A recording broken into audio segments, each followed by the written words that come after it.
朋友们，千晨又上线啦！本来呢，我这几天是在做说好的纪录片推荐的那个视频，然后呢，前几天和亲戚们聊，又收到了很多最近关于毕业、报大学、找工作，我爸妈说，家里长辈说，我叔说，各种各样的私信，就特别想做这期视频来吐槽一下长辈们让人哭笑不得的逻辑。就是有些长辈们啊，他们呢关于年轻人现在状态的认知呢，其实都是来自于其他的爸妈。今天听这个阿姨说，明天呢听那个叔叔说，然后呢就跑回家跟我们说，拿别人家孩子的例子套在自己家孩子的身上。但是呢，他们往往会忽视一个很重要的问题，就是我们孩子呢在跟父母交流的时候，往往都是报喜不报忧。你小时候被老师骂了，犯了错，考砸了，会想主动跟父母说呢？不会吧，对吧？不会吧。而且父母们叽叽喳喳在一起聊天的时候呢，也很容易夸大自个儿小孩的优秀，就是自己在吹小孩的时候很开心，但是呢，就是没有意识到别人家的父母也在吹自己的小孩。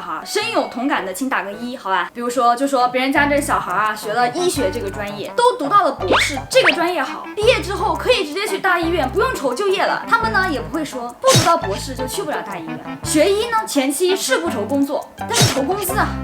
所以呢，他们传来传去，很有可能就是跟现实有很大的偏差。但是搞得我们啊，听的全都是别人家小孩牛逼的地方，那可不厉害吗？尽捡好的说。而且啊，有的长辈父母呢，还容易产生一个错误，就是把每个小孩身上的优点，他们得到的那些成绩啊，当成一个人拿到。比如说，这家小孩在北京找到了国企的工作，还拿到了户口；那家小孩呢，在北京找的工作工资高，他家小孩在北京找到了很好的对象，然后他们的思路呢就会变成：你去北京可以拿到户口，还可以找到工资高的工作，还能找到优秀的对象。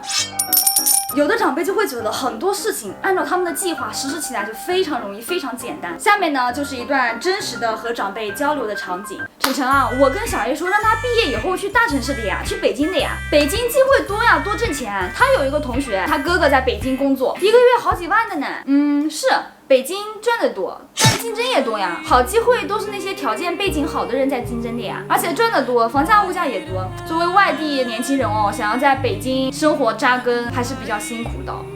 哎呀，可以拿户口的呀，是可以，不过户口很难拿到，而且基本上都是什么国企啊、央企啊招新人有这样的资格，这种一般工资都很低的，每个月4、5千的工资的话，再一扣税，在北京生活还是挺困难的。而且阿姨，你们刚才不是说让他去北京是为了有好机会去挣钱的吗？哎呀，等到拿了户口，可以再找一个工资高的工作嘛。哎呀，我就觉得有些奇怪，现在的好工作有那么好找吗？上一份工作的薪资就决定了跳槽时候你的价值，上一份工作的工作经验就决定了下一份工作的内容和方向。长辈们其实在社会上的工作经验也不少了，为什么会觉得第一份工作拿个3、4千，在国企央企辞职了，下一份工作就可以在市场化的这种机构企业里面找到工资翻倍甚至上万的工作呢？我后来吧才意识到，是因为他们没有自己跳槽过，而且更没有在北京跳槽过。这还没完啊，有一些其他叔叔阿姨就说，哎呀，等拿到户口，到时候再找一个没有户口但是家里有钱的对象不就可以了吗？现在对象有这么好找的吗？而且还能这么恰好的匹配我们的需求？长辈们呢有这种想法也能理解，可能他们那个时候呢，婚姻就是年龄到了，条件匹配，互相一起过日子没有问题就行。但问题是现在离婚率这么高，我们的恋爱环境，包括对婚姻的态度，都发生了很大的改变。可能确实就是找到适合过日子的人呢挺简单的，但是找到相爱的人就是不简单。如果是这种情况呢，那就会比较危险，因为很多长辈们对子女未来的规划终极目标就是和婚姻有关。现在在长辈们看起来，越优秀的结婚对象可能越在意婚姻有没有感情，所以他们可能对子女将来的婚姻判断就有了偏差，然后呢就会导致他们做出更多的对子女未来的错误偏差。我先说啊，我不是鼓励大家去否认长辈们说的所有话啊，就是说我们最好得有这个能力去分辨那些什么7大姑啊、8大姨啊各种长辈们给我们说的建议经验到底靠不靠谱。大家可以把自己经历过见到过的打在弹幕上或者评论里。我呢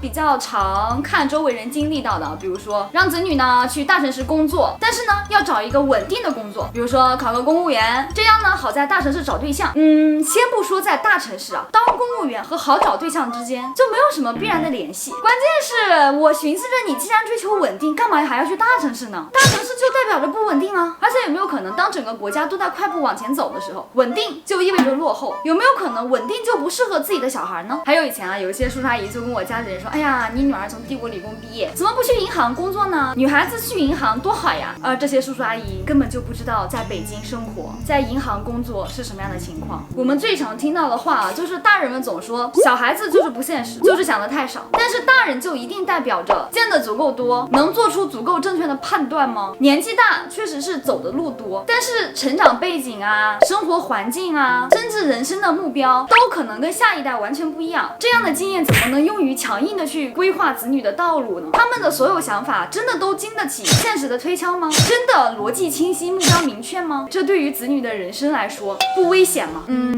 其实我觉得，就像我之前在视频里面聊的，每个人不管是子女啊还是父母，都会有看得少、想得浅的时候。像那些根本就没有在其他城市生活工作过的长辈们，又如何能够告诉年轻一代，他在那个城市会遇到什么呢？他去那个学校，他学那个专业会遇到什么呢？当然了，如果真的有一位足够睿智，然后又开明的长辈，就像指路明灯一样，那确实是很幸运。但如果没有呢，我们也确实需要体谅长辈们。我是想说，能自己去掌握自己的路是最好的，这样好坏呢都由自己承担，不要怨别人，也不要怨父母。